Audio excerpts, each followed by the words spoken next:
Now, if you got your groceries from a place like this, or this when you were growing up, you could be a secret agent. Let me explain. Growing up Caribbean and getting sent to the shop wasn't just an errand, it was a mission. You didn't just go and come back, oh no. You had to navigate strict instructions, mental math, unpredictable shopkeepers, and the everlasting fear of coming home with the wrong things. If you ever had to run go shop as a child, then you would know this was not for the weak. First of all, Caribbean parents didn't ask you to go to the shop. They summoned you. You'd be outside playing, fully enjoying your life. When you hear, "Come here!"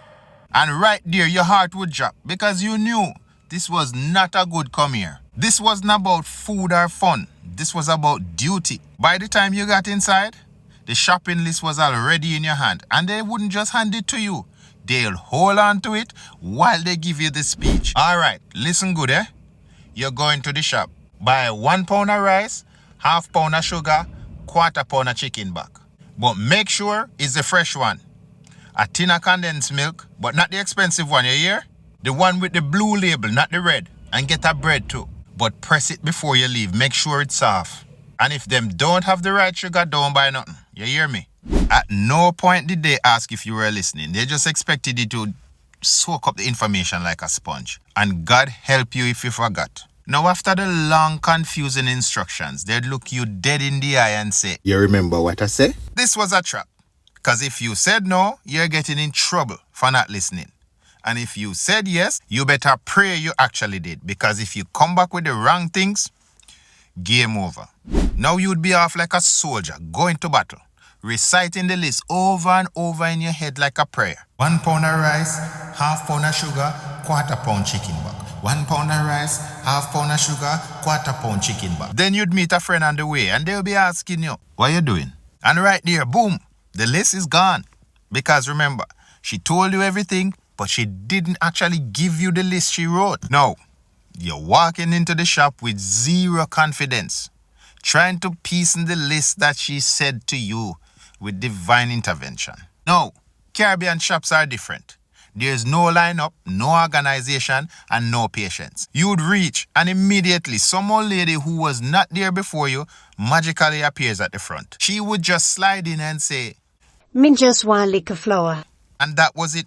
You lost your spot. Then the shopkeeper, who somehow had no emotion, would look at you waiting for your order. At this point, you just start guessing. 1 pound of rice, half pound of sugar, and a condensed milk. But you didn't realize you picked the wrong one. There was always some minor but critical difference that you missed. Your parents didn't want that rice. They wanted the other one. And the milk you took was too expensive. And that sugar? Who tell you to buy brown sugar? And let's talk about the bread.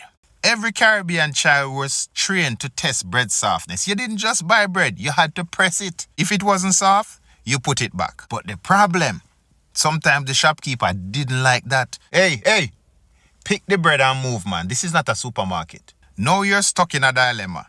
Trust the bread or risk getting cussed out. Ah, boy.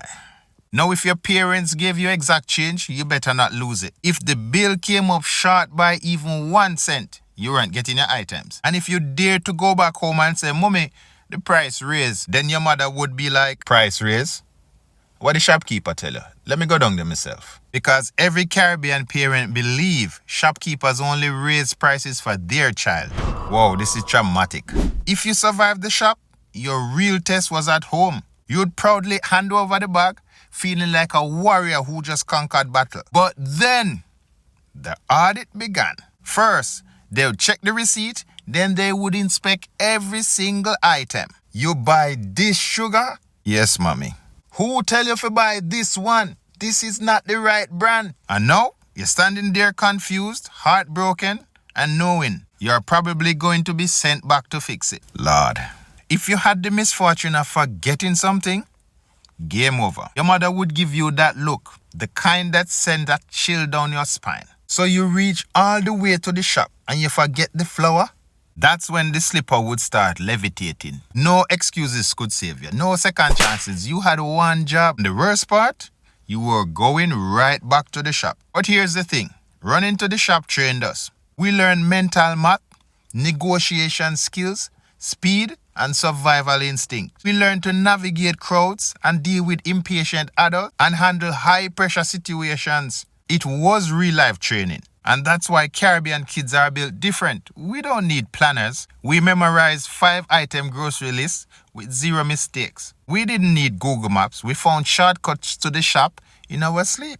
So the next time you see a Caribbean adult casually handling stress, just know they were trained for this. Because nothing was scarier than hearing, "Come here, run go shop for me." If you ever had to run go shop as a child, you already know this was not an errand. This was a rite of passage. True? See you on the next one. Bless up.